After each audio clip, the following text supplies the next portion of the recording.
You know the feeling. You're at the doctor's office, and they say they need to run a test, a blood draw, a scan, whatever it is. But have you ever really thought about what happens next? What's the hidden journey that takes place between that moment and when you finally get your results? Well, today, we're going to follow that journey together. So yeah, that's the big question, right?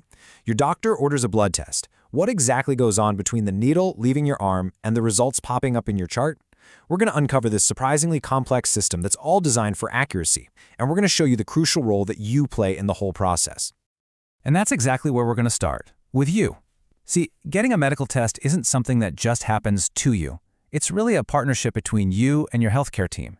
And believe it or not, your part is just as critical as theirs.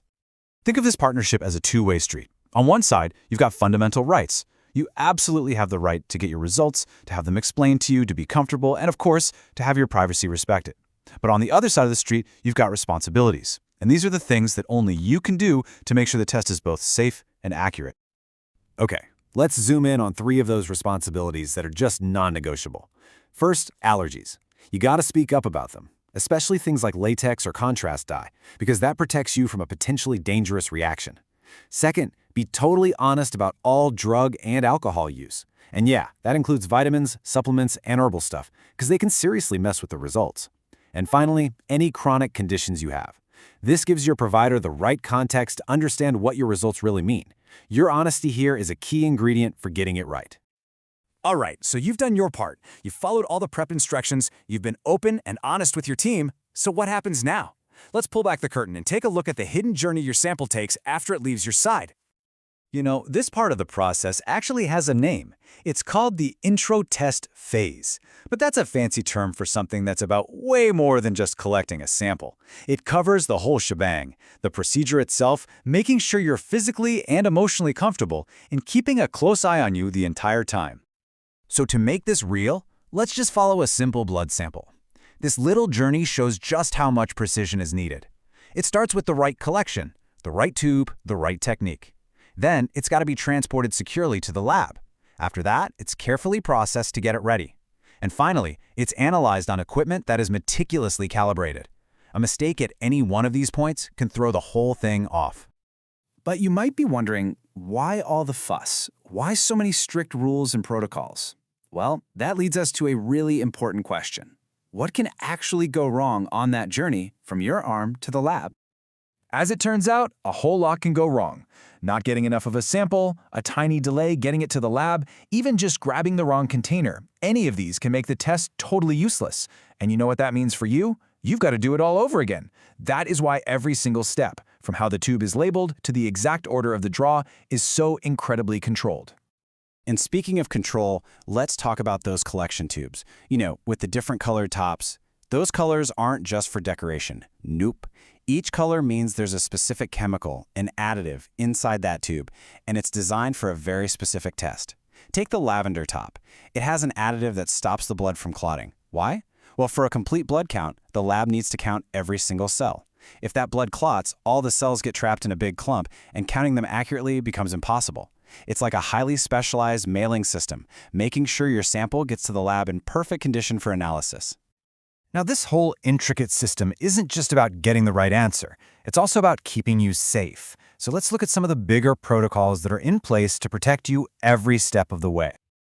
This one sentence right here is basically the golden rule of safety in healthcare. What it means is that healthcare workers don't get to guess when to be safe. The system is built on the assumption that any contact with body fluids is potentially infectious. So maximum protection is the default for every person, every single time. So, what are standard precautions? You can think of it as the ultimate better safe than sorry approach. It's a system that just assumes any direct contact could be infectious, which protects both you, the patient, and the healthcare worker. This is why you always see them being so careful with hand washing, wearing gloves, and following specific procedures. It's a fundamental safety net for absolutely everyone. And to really see how these protocols play out in the real world, let's take a closer look at a very specific risk that a lot of people face. A latex allergy. Get this. It's a pretty staggering statistic. For certain groups of patients, like those with spina bifida, a latex allergy isn't some rare thing. It's a very common and serious risk, affecting almost 3/4 of them. This is exactly why identifying at-risk patients before a procedure even starts is such a vital part of the safety plan.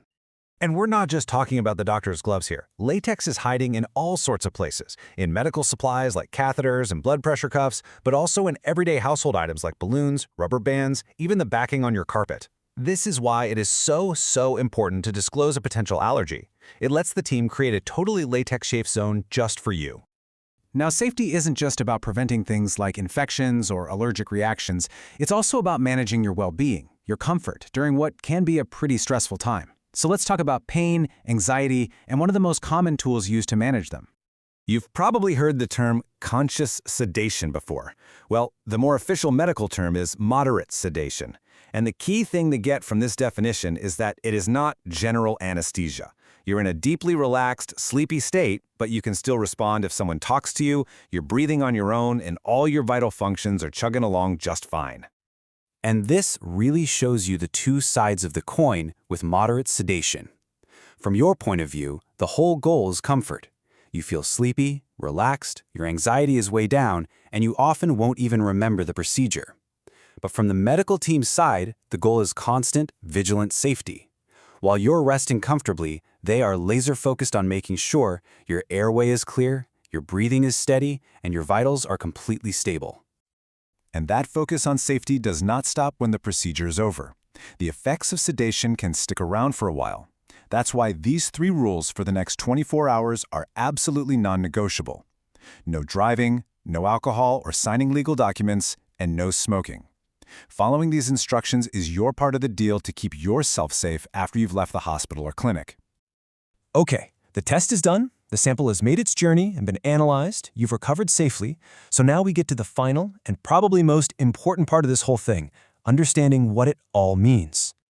So let's wrap up with the big takeaways from this journey. First, remember there's this incredible, complex system working behind the scenes, all of it designed to keep you safe and get accurate results. Second, you have a right not just to see your results, but to understand them. Never, ever be afraid to ask for a clearer explanation. Third, your active participation isn't just a nice idea, it's essential for the whole process to work. And finally, all of this is built on a foundation of open, honest communication. That's the heart of the partnership. And that brings us to our final thought. Knowing this stuff is empowering. Now that you've seen the whole process, from your own role to the secret life of your lab sample, I'm going to leave you with this to think about. What one question will you ask at your next medical appointment to be an even better partner in your own care?